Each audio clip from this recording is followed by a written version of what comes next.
नमस्कार, आप देख रहे हैं INN24 और आपके साथ मैं हूं प्रीति सिंह। रुक करते हैं खबरों की ओर। ब्रह्मानंद नेताम की गिरफ्तारी पर पूर्व मुख्यमंत्री डॉक्टर रमन सिंह का बयान।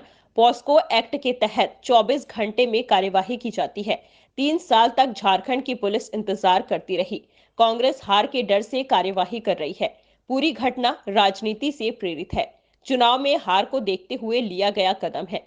जिस हिसाब से उस पूरे क्षेत्र में एक वातावरण का निर्माण हो चुका है, ब्रह्मानंद नेताम के पक्ष में जो वातावरण पूरे दिख रहा है भानु प्रतापपुर में, तो मुझे लगता है कि इस प्रकार की घटना और प्रताड़ित करने के लिए एक आदिवासी या एक ऐसा व्यक्ति जो पहले इस दिन से ही कह रहा है कि उसकी कोई जानकारी नहीं है, वो निर्दोष है, उसको षड्यंत्रपूर्वक फंसा रहे हैं, तो षड्यंत्र का असर उस क्षेत्र में पड़ेगा।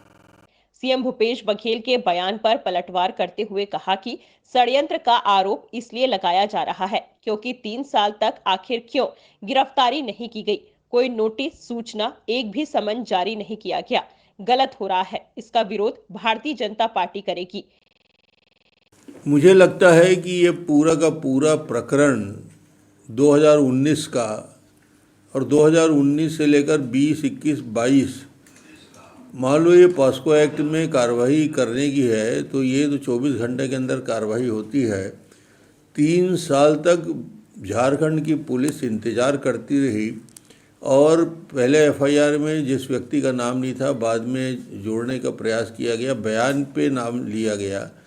तो ये 3 साल बाद जाग के जब चुनाव की तैयारी और चुनाव के फॉर्म भरने की तैयारी करने लगे, ब्रह्मानंद नेताम चुनाव लड़ने लगे और कांग्रेस की हालत पूरी चुनाव क्षेत्र में सबसे खराब दिख रही थी और हार को देखते हुए अब भूपेश के पास कोई चारा नहीं रहा, तो उन्होंने उस पुराने प्रकरण को पुनर्जीवित करने का प्रयास किया और 3 साल बाद अचानक पुलिस जागृत हुई और गिरफ्तारी के लिए वहाँ से निकल चलती है। तो मुझे लगता है ये सरासर राजनीति से प्रेरित है और दबाव बनाने के लिए राजनीति है और चुनाव की हार को देखते हुए ये घबराहट में लिया गया कदम है। षड्यंत्र का आरोप इसलिए लगा रहे हैं कि पूरी जो घटनाक्रम जिस प्रकार हुआ है और जिस प्रकार ये 3 साल तक झारखंड की पुलिस सोई रहती है और कोई कार्रवाई नहीं करता, कोई नोटिस नहीं, कोई सूचना नहीं, कोई एक भी सम्मन्स जारी नहीं हुआ। इसका मतलब ये हुआ कि जानबूझकर